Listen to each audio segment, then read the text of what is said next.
Hi dears, welcome to Rajkathi vlogs. இன்றைக்கி நம்ம சூப்பரான சோயா கிரேவி பண்ண போகிறாங்க. சிக்கன் கிரேவி மாதிரியும் இருக்கும். இதை அப்படியே ட்ரை பண்ணி பாருங்கள். ஓகேங்களா? எப்படி வந்துச்சுன்னு கமெண்ட்ஸில் வந்து சொல்லுங்கள். வாங்க வீடியோக்குள்ளே போகலாம்.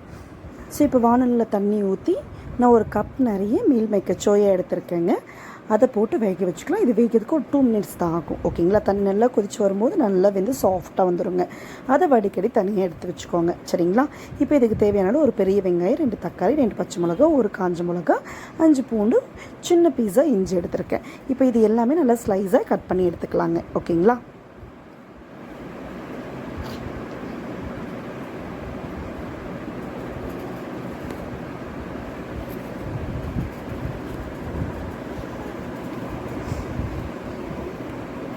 இதெல்லாம் ரெடி பண்ணியாச்சு.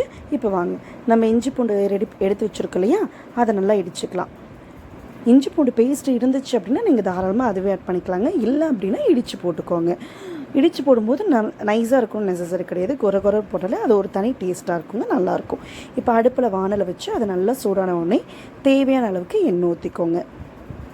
எண்ணெய் ஊற்றி இதுக்கு ஒரு பட்டை, 2 கிராம்பு, கொஞ்சம் சோம்பு, பிரிஞ்சி இலை, ஒரு ஏலக்காய், அன்னாச்சி முட்டு, அன்னாச்சி பூ, மராத்தி மொட்டு இதெல்லாம் எடுத்திருக்கேன். இதெல்லாம் போட்டுட்டு இது கூடவே இடித்து வச்சுருக்கேன் இஞ்சி பூண்டை போட்டுக்கலாங்க. இது நல்லா பரட்டி விட்டுக்கோங்க. ஓகேங்களா? ஸோ நல்லா பரட்டி விட்டுட்டு இது கூட நம்ம கட் பண்ணி வச்சுருக்கோம் இல்லைங்களா பச்சை மிளகா, ஸோ அந்த பச்சை மிளகாவையும் சேர்த்திக்கலாங்க. பச்சை மிளகா, காஞ்ச மிளகா, ஸோ ரெண்டையுமே ஒரே டைமில் கூட ஆட் பண்ணிக்கலாங்க. ஆட் பண்ணி நல்லா பரட்டி விட்டுக்கோங்க. நல்லா பரட்டி விட்டு அடியில் ஒட்டாத அளவுக்கு நல்லா பரட்டி விட்டுக்கோங்க. இப்போ இது கூட கட் பண்ணி வச்சுருக்கக்கூடிய வெங்காயத்தை சேர்த்துக்கலாங்க. வெங்காயம் சேர்த்து இதை நல்லா வதக்கி விட்டுக்கோங்க. நல்லா கோல்டன் ப்ரௌன் கலரில் வதங்கி வரணுங்க. ஓகேங்களா? ஸோ இப்போ நல்லா வதங்கினதுக்கப்புறம் இது கூட நம்ம கட் பண்ணி வச்சுருக்கோம் இல்லையா தக்காளி, ஸோ அந்த தக்காளியும் ஆட் பண்ணிக்கலாங்க.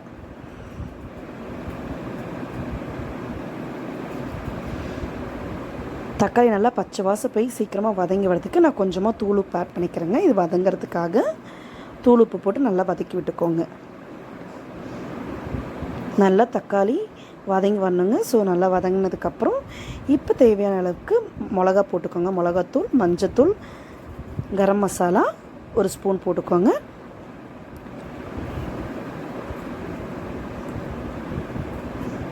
கறி மசாலா கொஞ்சமாக ஆட் பண்ணிக்கோங்க. ஆக்சுவலி நீங்கள் பச்சை மிளகா, காஞ்ச மிளகா ரெண்டுமே நம்ம போட்டிருக்கோங்க. அதனால் காரம் தேவைக்கேற்ற மாதிரி மிளகாத்தூள் ஆட் பண்ணிக்கோங்க. கொஞ்சமாக மல்லித்தூள் போட்டு நல்லா பரட்டி விட்டுக்கோங்க. இது கூட கொஞ்சமாக தயிர் ஊற்றி நல்லா பரட்டி விட்டு மசாலா எல்லாமே நல்லா மர்ஜ் ஆகணுங்க. ஓகேங்களா? ஸோ மர்ஜ் ஆகிற அளவுக்கு நல்லா பரட்டி விட்டுக்கோங்க.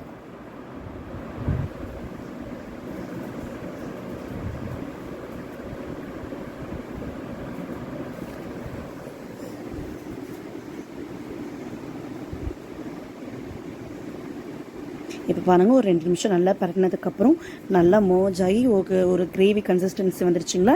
இப்போ எனக்கு கிரேவி எந்த அளவுக்கு வேணுமோ அதுக்கேற்ற மாதிரி நான் மல்லித்தூள் போட்டுருக்கேன். நீங்கள் உங்களுக்கு தேவையான அளவுக்கு நீங்கள் போட்டு நல்லா பரட்டி விட்டுக்கோங்க. இப்போ இது கூட பார்த்திங்கன்னா நம்ம வேக வச்சு தனியாக எடுத்து வச்சுருக்கோம் இல்லையா, அந்த சோயாவை நல்லா தண்ணியெல்லாம் புழிஞ்சு விட்டு இது கூட நல்லா அது எல்லாத்தையுமே சேர்த்திக்கலாங்க.